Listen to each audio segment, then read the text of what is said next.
Пожарная станция в Коста-Рике выглядит вот так.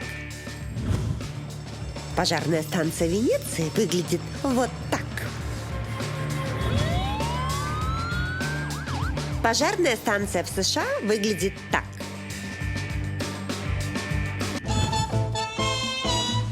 А вот здесь пожарная станция выглядит так. Добро пожаловать в Чили. Это «Жизнь других».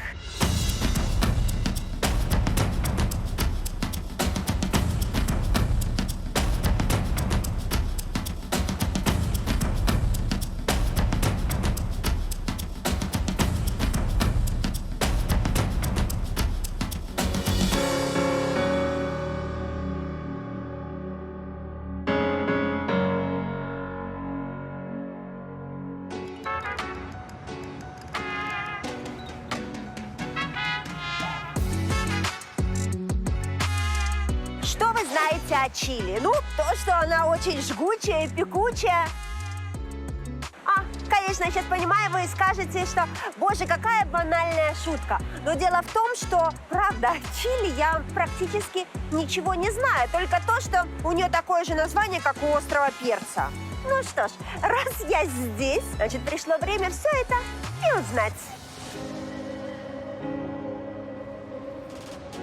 А если вы уж совсем далеки от географии, то начать мне стоит с пары слов о том, где вообще это Чили и что оно такое. Итак, страна Чили находится на самом западном краю Южной Америки, и вытянулась она с севера на юг практически на 2/3 континента. При том, что с востока на запад она не растягивалась вообще. Короче, на карте это выглядит действительно как перец. А начинать свое знакомство с Чили и местными людьми я буду в столице страны, городе Сантьяго. Как и полагается любой столице, это крупный мегаполис. Здесь живет больше 5 миллионов человек, что фактически треть всего населения государства. И будь я одной из этих миллионов, то могла бы быть женой пожарного Филиппа. Это было бы непросто, ведь он бы дни и ночи проводил на работе и при этом ничего не зарабатывал. Поэтому мне бы больше подошла бы жизнь в семье Пабло и Бернандиты. Большой дом из глины, спокойное место в лесу. Ну что еще надо для счастья? В Чили для того, чтобы жизнь сложилась счастливой и успешной, очень пригодится иметь подходящую фамилию. Это всегда располагает к новому человеку при знакомстве. Когда чилийцы знакомятся, то зачастую спрашивают имя, фамилию, район, где живешь, и место работы. По фамилии можно понять многое. Обычно люди из какой-то европейской фамилии более состоятельные и сразу располагают к себе. Им легче найти работу и вообще преуспеть в жизни. Каждый чилиец, у которого европейская фамилия, как правило, знает всю историю своего семейного древа, гордится этим и рассказывает об этом при каждом удобном случае. Знакомство двух чилийцев обычно выглядит так. Привет, меня зовут Карлос Фавре. Я работаю экономистом и живу в районе Аль-Параиса. Моя фамилия происходит от французского рода. Мой дед родом из Гренобля. Он переехал в Чили около 100 лет назад. Привет, меня зовут Жанна Бадоева. Я ведущая, живу в самолетах, в аэропортах. А фамилия у меня от бывшего мужа. Да уж, что-то не очень статусная у меня история получается. Но местные меня успокоили и сказали, что это не важно. Главное, что фамилия откуда-то из Европы. А уж от рождения она у меня или нет, это вопрос второй. Когда у нас рождается ребенок, то родители выбирают, какую фамилию ему дать – отца, матери или двойную. Все зависит от того, какая фамилия кажется более подходящей. О самых красивых местах, вкусных ресторанах, инсталлокациях и главных достопримечательностях Чили я узнала благодаря авиасейлс. Вот даже сейчас я приехала в город Вальпараисо, который нашла в приложении. Весь контент в приложении авиасейлс собран местными жителями. которые делятся секретными местами и полезной информацией о стране. Так, ну с фамилиями вроде разобрались. Представились, познакомились, теперь посмотрим, где же чилийцы появляются на свет. Рожают местные женщины, как правило, в государственных клиниках, ведь это значительно дешевле. При наличии страховки такие роды обойдутся в 300 тысяч песо. А вот если страховки нет и роддом частный, то роды могут стоить и 5 миллионов. Разница между государственным и частным роддомом в том, что женщина может сама выбрать в частном себе доктора. Но самое интересное, что доктор работает тот же самый и в частной, и в государственной клинике. Красота? Да, я работаю в 2 больницах одновременно, как и все врачи в Чили. Основная причина в том, что докторов у нас постоянно не хватает. И нехватка очень серьезная. Как рассказала мне одна подруга, если во время беременности хочешь наблюдаться у хорошего специалиста, то сначала запишись к нему на прием, а уже потом начинай беременеть. Ведь очередь к нему будет минимум на полгода вперед. Все упирается в высшее образование. Поступить на врача в Чили нереально сложная задача для любого абитуриента. Проходной балл нереально высокий. Поступать на медицинский я даже не думал. Это из области фантастики. У меня друг 2 года готовился, и то не сразу получилось. Поэтому я пошел на инженера. По результатам школьного выпускного экзамена я прошел сразу. А в универе мост из лапши построил и вперед учиться. В каждой стране существуют свои посвящения в студенты. Кому-то спортивные соревнования устраивают, кому-то, я не знаю, какие-то театральные. А здесь, например, могут заставить студента-первокурсника построить мост из лапши. Может, студенты?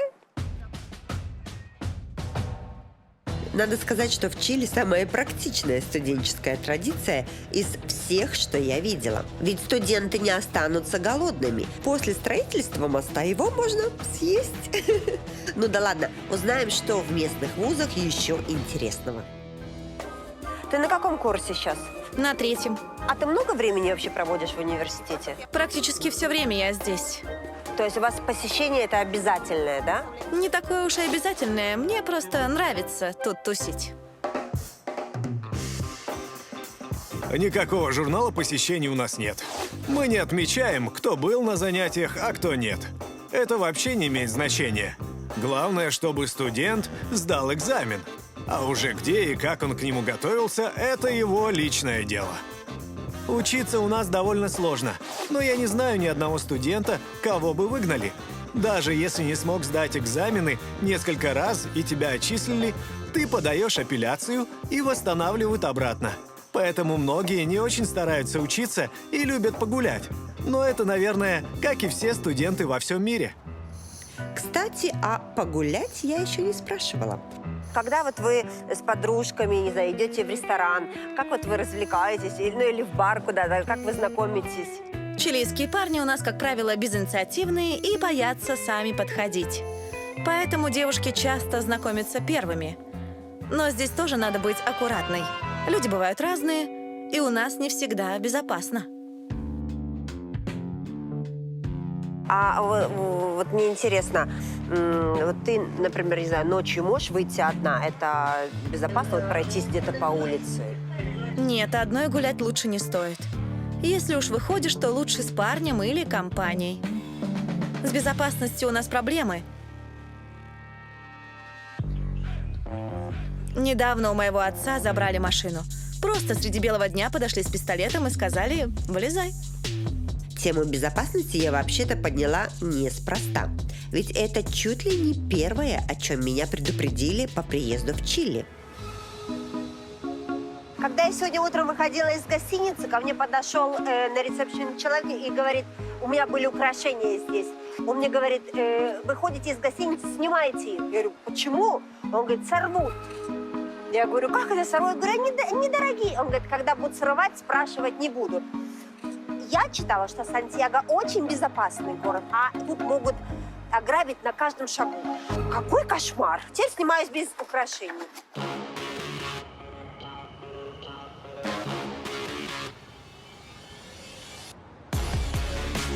На самом деле и то, и другое верно. Среди стран всей Латинской Америки Чили считается самой безопасной. Но по сравнению с Европой у нас с этим, конечно, есть проблемы. Поэтому всем туристам я рекомендую оставлять драгоценности в гостинице, носить телефон и ценные вещи в сумке, а сумку держать ближе к телу. Честно сказать, для меня такая ситуация довольно странная, так как Чили – это самая экономически развитая страна на континенте, а народ здесь довольно культурный и цивилизованный. Чаще всего в банды собираются мигранты из соседних стран. Они приезжают искать здесь работу, но самым простым и прибыльным, к сожалению, оказывается разбой. Грабители, как правило, орудуют на мопедах, часто маскируются под курьеров еды. Они могут просто в городском туннеле подрезать авто и, угрожая пистолетом, забрать его. Или когда человек подъезжает к своему дому и ждет, пока откроются ворота, к нему просто подходят с оружием и воруют автомобиль. Увы, к полиции у народа тоже большого доверия нет. Все считают, что это довольно коррумпированная структура. А некоторые люди думают, что полицейские вообще в сговоре с бандитами. Конечно, многие заблуждаются по поводу полиции. На самом деле мы круглосуточно работаем, чтобы сделать город и страну безопаснее. Но нам по-прежнему доверяют не полностью. Есть службы, которым доверяют больше.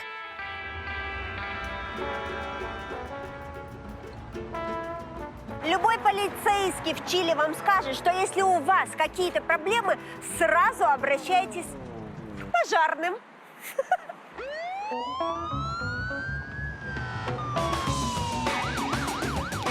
Естественно, пожарные проблем безопасности не решают. Зачастую это просто парни и девушки из народа. Их все в районе знают и уважают, так как те делают столь важную и опасную работу. Но откуда все же такое недоверие к полиции? И какие вообще проблемы тревожат местных жителей? Я решила спросить у помощницы одного из мэров столицы. Да-да, он здесь не один. Если в любом городе есть один мэр, то Сантьяго в этом плане уникальный город, потому что тут несколько десятков мэров. Да, тут город делится на несколько коммун, и в каждой коммуне есть свой мэр. И все они равнозначные. Чиновницу я застала просто в парикмахерской. Так получилось, что это единственное место, где у нее было время поговорить. Ну, вы знаете, эти мэры и их помощники всегда в делах. И как это часто бывает, парикмахер оказался не менее разговорчивым, чем политик. Вот во всем мире парикмахеры являются людьми, к которым приходят вот их постоянные клиентки, рассказывают все секреты, на всех жалуются. Вот у вас такое тоже происходит или нет? Пришла, массаж сделала, поспала и ушла. А как же, я здесь как местная газета новостей и как еще один внештатный советник мэра. Вот один советник мэра пришел, с ней государственные дела обсудили. Завтра придет сам мэр, еще обсудим. Так все городские вопросы и решим. Вот, например, вот местный мэр, вот к вам приходит часто на укладку? И мэр, и его советники все ходят примерно раз в 3 недели. На это у нас, слава богу, времени хватает. Ведь в Сантьяго вместе с пригородом 52 мэра, и у каждого по 10 советников. Каждый из мэров отвечает строго за свой отдельный район. Такая система, на наш взгляд, очень правильная, потому что одному человеку было бы крайне сложно управлять таким огромным городом. Кроме того, это распределение власти. Нет такого, что один человек взял и сам за всех все решил. Есть в этом рациональное зерно, но я же еще хотела спросить про доверие к полиции. Я работаю в центральном районе Сантьяго. У нас с безопасностью лучше, чем на окраинах. Но все равно преступность есть. Отсюда и проблемы с доверием.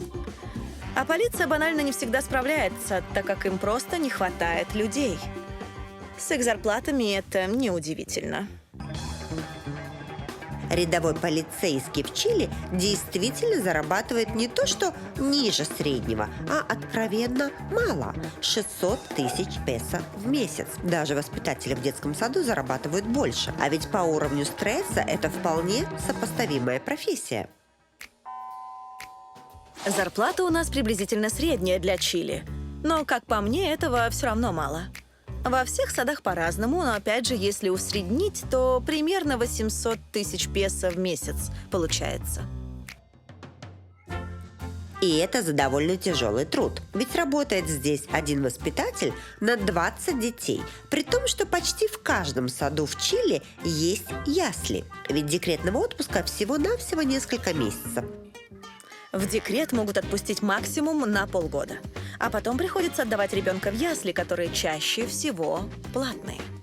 Это еще хорошо, если ясли женщине оплачивает компания, в которой она работает. Но такое бывает нечасто. Если молодая мама работает в компании, в которой числится больше 20 женщин, значит, фирма обязана оплатить ясли для ее ребенка.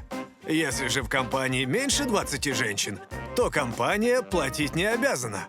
Не спрашивайте, почему так и откуда это число 20. Просто кто-то когда-то придумал такой закон, а по каким причинам все уже забыли. Стоит частный детский сад около 300 тысяч песо за месяц. А большинство местных детей ходит именно в частный. На эти деньги воспитатели и няни кормят детей обедом, проводят развивающие занятия, рисуют, играют и, конечно же, укладывают спать. Попасть в детский сад в тихий час – это практически как попасть в рай. Тихо, красиво, уютно, ярко и играет классическая музыка, потому что она играет тут всегда. Мне сказали, когда они спят, и когда они приходят, когда они едят. Ну, это же прекрасно, и классика, и фольклор тут играет. И вот дети вот в этой атмосфере. Ой, знаешь, спящие дети, нет ничего прекраснее. Детский сад, который вы видите, частный. Мне он понравился. Довольно чистый, уютный, и детям здесь тоже наверняка нравится. А вот государственных садов в Чили значительно меньше. Но, как мне рассказали, местные они даже лучше частных, и при этом они бесплатные. Однако так просто ты в государственный сад не попадешь. Многие родители в Сантьяго хотят отдать своих детей в государственные детские сады, но могут это сделать только те, у кого зарплата ниже средней. Все остальные платите. О, страус! А средняя зарплата, как уже говорилось выше, это 800 тысяч песо в месяц. Давайте прикинем, а что может себе позволить одинокая молодая мать с такой зарплатой? Слава богу, у меня есть муж, который работает. Но если прикинуть без него, то на еду на двоих уйдет где-то 500 тысяч в месяц. На ясли 300 и на аренду однушки минимум 250. Кажется, моя зарплата закончилась еще после оплаты детсада. Подождите. Ладно, это было слишком грубо. Так быстро мы еще зарплату не тратили. Давайте заново. Только теперь прикинем, что у одинокой матери свое жилье, и она работает в компании, где больше 20 женщин. А значит, если ей оплачивает компания. Ну хорошо, значит, на коммунальный, интернет и связь у меня уйдет примерно 100 тысяч. На разные подгузники и другие детские вещи 150 тысяч. 50 тысяч на проезд, 50 на обязательную медицинскую страховку и опять же на еду 500. Кажется, опять не хватило. Да, таки опять не хватило. Получается, что жизнь в Чили не очень дешевая. И если хочешь финансовой независимости, то либо хорошо зарабатывай, либо хорошо экономь. Мои друзья, семейная пара Пабло и Бернадита, пошли по второму пути, а вот в чем он заключается, сейчас расскажу. Я приехала в город Риньяка и иду в чилийскую семью, в дом, который они, построили сами своими руками. Все вот это, представляете, это вообще какая-то глина. Сейчас, дом еще развалится. Идем посмотрим, так интересно. Этот дом находится даже не в городе. Он стоит в пригороде, просто посреди леса. И такой дом здесь не один. Их целая коммуна или жилищный комплекс, если хотите. Но и как в любом жилом комплексе, здесь тоже есть свои правила. Одним из них является то, что сам дом и все, что в доме, должно быть сделано из перерабатываемых материалов. Дом мы построили буквально с нуля и не вложили сюда практически ни копейки. Стены, грубо говоря, из той же земли, на которой стоит сам дом. Крыша соломенная. Ну а все остальное мы взяли там, где оно уже не надо. Итак, значит, тут в доме есть второй этаж, что даже, видишь, для дизайна бутылки в стенах. Все эти стены из песка, глины и соломы. Все он построил сам, представляете? Стекла эти брал где-то из старых домов. Картины рисовал сам. Ничего тут не покупали люди. Все вот, что находили, то и приносили. Тут ребенка нет? Ребенок спит. Тихо, не ходи как слон. Тут спальня, так сказать, очень уютная, очень такая хорошая. Идем, ребенок спит. Тут даже ванна есть. В плане строительства ребятам, конечно, повезло. Ведь Пабло работает скульптором, а его жена Бернадита – архитектором. То есть даже за разработку проекта строительства платить не пришлось. Обалдеть, ну это детская. Шкаф, кровать, вторая кровать. Ну, понятно, что игрушек много, сколько. Значит, такое ощущение находиться в таком доме как-то, знаешь, какое-то театральное представление. 2 года строили, никто не помогал, никто ничего. То есть все своими руками, понимаешь? Я делала ремонт год, и там 100 человек работало. И то, если бы еще их не подгоняли, они бы еще, наверное, 15 лет его делали. Со стороны кажется, что это избушка на курьих ножках. Я даже затрудняюсь сказать, сколько в этом доме этажей, потому что не понимаю, как их посчитать. Но в смысле концепции это, оказывается, очень практичная постройка. Дом мы спроектировали так, чтобы он был максимально сейсмоустойчивым, ведь у нас постоянно землетрясения. На этом моменте я хочу на минутку прервать наше путешествие по глиняному дому и посетить строительство большого многоквартирного дома в одном из районов столицы. Мне просто интересно спросить у постороннего профессионала, ну как дом из соломы может выдерживать серьезное землетрясение? Невысокий дом в 2-3 этажа вполне может выдержать серьезные толчки и в 7, и 8 баллов. Все дело в фундаменте. Если он сделан правильно по специальной технологии, то дом выстоит. Но если же вы хотите построить высотку, то тут уж извините. Глину придется менять на бетон. Землетрясения у нас происходят практически каждую неделю. Конечно, чаще всего это небольшие толчки, к которым все привыкли и которые никто и не замечает. Они для нас безопасны. Тут очень часто землетрясения, поэтому дома, когда строят, их строят именно с учетом того, чтобы они не обвалились, не дай бог, при землетрясении. И, конечно же, за это нужно платить. Поэтому недвижимость здесь намного дороже, чем в соседних странах. Дороже как минимум на треть, ведь нам приходится использовать гораздо больше бетона и арматуры. Но если вы хотите строиться в центре столицы, то об этом можно не переживать. Ведь за землю придется выложить больше денег, чем за само строительство. Интересно, во сколько тогда обошелся участок земли семье Пабло? А не во сколько. Мы просто пришли и построили здесь дом. Сказать нам ничего не успели, так что теперь здесь стоит дом, и в нем живут люди. И по закону через 10 лет земля перейдет нам в собственность. Я просто спрашиваю про то, что выселить вас вот с этой земли никто не может. Там, не знаю, захочет какой-то застройщик построить тут какой-то большой дом. И скажет, а ваша земля тут незаконно, уходите. То есть такого не будет. Ну, как минимум, для них это будет очень непросто. Все только через суд и очень надолго. Им проще взять свободный участок в другом месте и не морочиться с судами. Ведь нам уже официально даже электричество подключили. Ой, а как раз электроэнергия. Вы много платите вообще за коммунальные услуги здесь?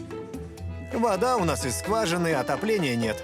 Мы платим только за электричество, газ и интернет. Счет где-то на 100 тысяч в месяц получается. Дом мы разместили таким образом, чтобы на него попадало как можно больше солнечного света, и он прогревался. То есть отопления у нас нет потому, что оно нам попросту не нужно. Ой, короче говоря, дом получился квадратов на 200 примерно. Здесь есть несколько спален, гостевая, кухня, огромная художественная мастерская и такой себе мини-пентхаус, с которого даже океан видно. Господи, это же моя мечта. Чтобы, знаешь, уйти, чтобы тебя никто не видел, не слышал. Ой, так вот сидишь. О, там океан видно. Ребята, вот вы говорите, нет денег, мы не можем ничего построить. Пожалуйста, бесплатно. Пошел, деревья нарубил, дрова, все сам сделал. Ну как это можно самому сделать? Мой муж бы... Что-то я сомневаюсь в своем муже. Ну, хотя он может что-то другое, правильно? А вот что еще можно в Чили получить бесплатно, так это ничего. Собственно, как и везде. Мало того, здесь еще и не всегда дешево. И если взглянуть на местные цены, то относительно зарплат они, на мой взгляд, будут немножечко завышенными. Да, продукты у нас не дешевые. Вот я буквально утром вернулась из магазина. Взяла десяток яиц, колбасу, сыр, молоко, пару килограммов картошки, кило томатов и авокадо. Получилось на 50 тысяч песо. Но это в супермаркете. Если поехать на рынок, там все будет примерно на треть дешевле. На рынок так на рынок, подумала я и решила лично посмотреть, как он выглядит и чем тут торгуют местные. Но когда я приехала, то, честно говоря, забыла и про цены, и про продукты, и про все на свете, потому что встретила самых необычных обитателей местного базара.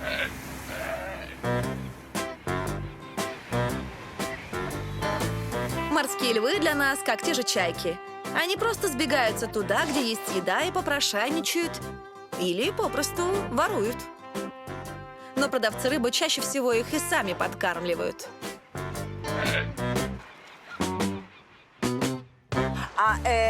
Не опасно, когда подходят они к вам такой здоровый? Нет, если не подпускать слишком близко. Они дружелюбные животные, просто хотят есть. Кидаться они точно не будут, хоть и рычать могут громко. Для меня главное неудобство от них – это неприятный запах. С другой стороны, я ведь рыбой торгую. Что мне жаловаться на запахи? А много к вам сюда приходит их? Вот я видел только одного, а вот бывает, что много приходит? Да бывает, что и несколько десятков. Но не было такого когда-нибудь, что он раз там и напал? Вообще-то они нам зла не желают. Но надо быть аккуратным. Мой сосед как-то подружился с одним львом, даже ему имя дал Рика. В итоге Рика явился с семьей, их было, наверное, с десяток, а потом еще и цапнул его за руку. Случайно, конечно, но приятного все равно было мало. Опасная работа. Я лучше пойду. Все, адьос. Ну, чайка чайкой, это я понимаю. Если они слишком наглеют, ее можно прогнать. А как прогнать вот такую огромную тушу? А если туша еще и с друзьями? Вот так. По незнанию купишь домик на морском побережье Чили. Захочешь позавтракать на открытой террасе с выходом на пляж? Кофе себе сделал, авокадо-тост приготовил и только сел, как на тебе гостей в 10 особей. Это Рика с семьей пришел и тоже хочет позавтракать. Очень приятно. Морские львы обитают практически по всему побережью Чили. Но селятся они чаще всего подальше от людей. Вот как бухта за моей спиной, где много камней и мало посторонних. Но и на берег, как вы уже видели, выйти могут. Насколько я знаю, больше всего неудобств морские львы доставляют рыбным фермам. Они их просто грабят и уничтожают. Для них-то это выглядит просто как накрытый праздничный стол. Фермеры животных отгоняют, конечно, могут даже убить. но это карается законом. За убийство льва можно и в тюрьму сесть. Так, ну про еду для животных мы уже поговорили. Теперь давайте поговорим про еду для людей. Чтобы разобраться, что любят есть местные жители, я отправилась в одно из традиционных столичных заведений и первым делом спросила, что же у них самое традиционное. Что такое чилийская кухня? На этот вопрос можно ответить 3 словами: мясо, зелень и кислота. Да, мы очень любим кисленькое. Кислые соусы, кислые заправки для салатов, супы с кислинкой и так далее. Надеюсь только, что выражение моего лица не будет кислым после дегустации местного блюда. Сегодня я для вас приготовил традиционное чилийское и самое любимое блюдо всех наших посетителей. Оно называется «мясо для бедных». Но называется оно так не потому, что оно дешевое, а потому что готовится очень просто. А подается с традиционной местной закуской. Такие вот лепешки, хлеб и вот тут лук и помидоры. Эта закуска бесплатно. Подается в каждом ресторане. Ну что вам сказать, помидорка помидором. О, можно воды. Мы же в Чили. Грациас. На самом деле, несмотря на название страны, далеко не все здесь любят острое. Я, например, вообще его не ем. Вот кислое – это другое дело. А это хлеб с тыквой. Хоть не острое, уже хорошо. Итак, ребят, у меня чилийский обед. Жареная картошка, жареный кусок мяса, 2 жареных яйца и жареный лук. То есть, если так едят, мне кажется, во всем мире. Когда, то есть, вы делаете такой обед, знаете, что вы едите типичный чилийский обед, который стоит в этом ресторане 19,5 тысяч песо. Но готовится это блюдо очень быстро. Я очень люблю простую, понятную, вкусную еду. Вот это вот оставлю своему оператору. Меня просили больше его не обижать, поэтому я тебя не обижаю. Ешь вот этот чилийский такой. А я буду есть мясо. Но тебе тоже немножко оставлю, потому что это огромный кусок. Тут, конечно, наешься на день вперед, мне кажется. Что я могу сказать? Наверное, в каком-то смысле мы тоже все чилийцы, потому что картошка с луком пожаренные точно так же, как и во всем мире. Яичница будто бы я сама готовила, да и мясо тоже. Ну, это же и хорошо, потому что мне очень вкусно. А еще оно совсем не кислое. Обед для чилийцев – это вообще основополагающее всего дня. Завтрак может быть происходить по-быстренькому.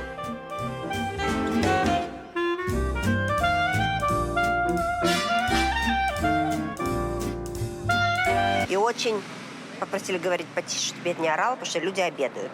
В общем, короче, вы поняли. То есть, если хотите хорошо поесть, да уйди отсюда. Хорошо поесть, переезжайте в Сантьяго, в Чили. Ты посмотри на нее.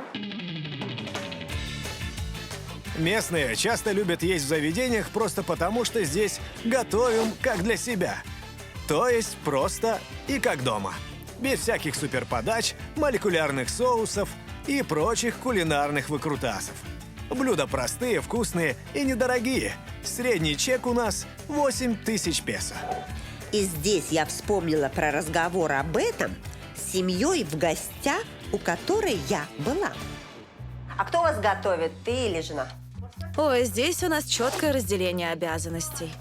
Я говорю, что сегодня приготовить, а Пабло идет и готовит. Как мне это нравится, понимаешь? То есть такая, значит, хочу сегодня шампиньоны и с картошкой. И он сразу идет и делает. Так, возьму на вооружение своему мужу тоже. Шутки шутками, но, как говорится в известной чилийской пословице, в каждой шутке есть доля перца. Поэтому отношения между мужчинами и женщинами в Чили можно вынести в отдельную тему. Начнем с того, что мы уже знаем. Чилийские парни у нас, как правило, безинициативные и боятся сами подходить. Поэтому девушки часто знакомятся первыми.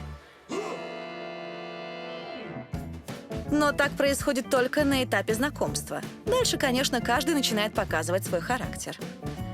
Я бы сказала, что женщины в Чили властные, а мужчины очень ревнивые. Бывали даже случаи, когда в одной компании мужчины затевали драку из-за того, что кто-то неправильно посмотрел на чью-то женщину. Так и есть, мужчины очень ревнивые, часто могут заявить женщине, мол, чего ты так нарядилась и ярко накрасилась. Но женщины, в свою очередь, принципиальные. И в ответ могут нарядиться еще откровеннее и накраситься еще ярче. При том, что все здесь хотят быть красивыми, сами стандарты красоты в Чили заметно отличаются от остальных. Я знаете, что заметила? Я заметила, что в Сантьяго женщины любят и принимают себя такими, какие они есть. И не важно, что у нее может быть, на наш взгляд, где-то пару десятков килограмм лишних, она все равно носит обтягивающую одежду, чувствует себя счастливой. Больше того, ее никто не осуждает и не смотрит ей вслед и не говорит: «Боже, посмотри, какая фигура!» Кстати, это утверждение я уточняла в разговоре с местной студенткой. Вот скажи мне, какие у вас есть стандарты красоты? Вот девушка должна быть, я не знаю, высокая, худая, или наоборот с формами, темная, кудрявая, светлая. Вот как у вас считается? В основном у нас все брюнетки. Вот ты со своим цветом волос для нас уже жгучая блондинка. По части фигуры никто не заморачивается. Женщина ведь должна быть с естественной красотой, а не с глянцевой обложки. Да и нашим мужчинам это нравится. Конечно, женская фигура должна быть такой, чтобы было за что взяться. Уж извините за прямоту, но иначе это не опишешь. Но знаете, одно место, где все спортивные и подтянутые, я все-таки нашла. Это пожарная часть, и здесь по долгу службы. Просто необходимо держать себя в форме. В нашей части работает 162 человека, но график каждый может строить под себя. Приходить и уходить, когда ему удобно. Главное, чтобы постоянно дежурила команда из минимум 15 человек. Люди, когда приходят на работу, они вот тут вот отдают, хотела сказать, отмечаются, что типа я пришел, и вот тут вот есть в телевизоре сразу высвечивается их фотография, значит, они находятся на рабочем месте. То есть, если что, вдруг знают, что вот Эктор, Активо, вот Мария на рабочем месте. Но честно вам скажу, когда я пришла в гости, здесь было куда больше 15 человек. Как мне рассказали, местные пожарные ходят на работу с удовольствием, и вы сейчас сами поймете, почему. Давайте я проведу вам небольшую экскурсию. Начнем с комнаты отдыха. Здесь есть карточный стол, барная стойка, хотя пить у нас строго запрещено. Ну и много разных предметов, связанных с историей нашей части. Это спальня. Здесь есть кондиционер, душ, туалет, ну и все необходимое для жизни. Конечно же, тренажерный зал, прачечная и гардероб. Небольшой музей с раритетным авто. Вот еще бильярдная, если стало скучно. Если вы подумали, что это еще не все, то вы правильно подумали. Конечно же, здесь есть Wi-Fi, офис, кухня, есть отдельное место для барбекю и бассейн. Да здесь же можно жить. Так и есть. Раньше многие просто себе жили в части. Бывали романтические истории, ведь тут все спортивные, молодые и постоянно рядом. Ну и понимаете, в общем, из-за того, что некоторые люди здесь просто жили годами, мы немного изменили правила, и теперь все, кроме дежурных 15 человек, обязаны ночевать дома. Так, ну посмотрим, что там еще у бассейна на этой базе отдыха для пожарных. Оля, ты тут сидишь, отдыхаешь, в бассейне плаваешь, да? Если что, вдруг ты быстренько чик переоделась и побежала. Да, вроде того. Я здесь часто сижу. Мне нравится возле воды. В бассейне сегодня плавала? Нет, сегодня еще нет. Я только пообедала, поэтому поплаваю немножко позже. Ты понимаешь, вот это работа. Ага, если бы за нее еще и деньги платили, был бы вообще рай. Так, стоп. Не поняла. С этого момента мне очень хотелось бы поподробнее. А ты не знала? Пожарных в Чили не финансируют. Никто нам зарплату не платит, здесь все волонтеры. Из всех, кто работает в пожарной части, зарабатывает только уборщица. А остальным просто хочется здесь служить и хочется помогать. И как только я задала вопрос, откуда же все это и на что жить пожарным, в части прозвучала тревога, и народ сорвался на выезд. Закон подлости, как всегда, на самом интересном. Что ж, значит, брошу монетку в бассейн и обязательно сюда еще вернусь вместе со своими вопросами. А пока мне остается только удивляться самоотверженности и самопожертвованию местных людей, которые просто вот так вот за бесплатно готовы каждый день рисковать собственной жизнью ради жизни других.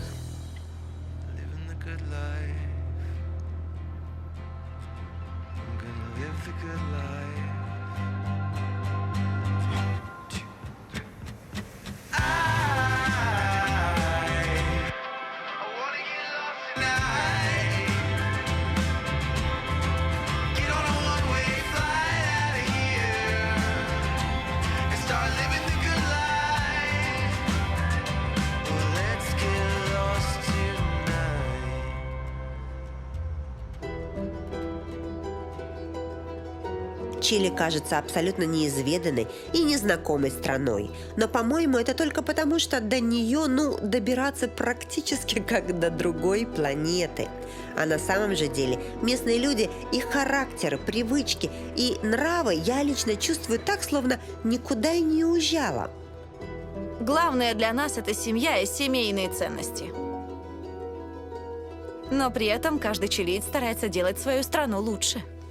Конечно, я мечтаю побывать на других континентах. В Азии, Африке и Европе. Но точно знаю, что после любого, даже самого интересного путешествия, обязательно вернусь в Чили. На этом на сегодня все. Но далеко не все, что я хотела вам рассказать про Чили. Все остальное вы увидите во втором выпуске. Я расскажу, какие кроссовки должен носить чилийский школьник. До 7 класса дети должны ходить в белых кроссовках, вот я смотрю, а после 7 в черных. Покажу, как не надо спасать манекены из пожара. Спину надорвала, пока макет захотела поднять. Расскажу, сколько стоит прохлада в квартире. Здесь практически в домах не бывает кондиционеров. Это очень дорого. А также узнаю, реально ли взломать чилийскую систему охраны. Боже, какое страшное лицо. И такой палец так. Говорит, иди отсюда, говорит, ты не работаешь. Ну все, ты уходишь красиво. Увидимся в следующем выпуске. Чао!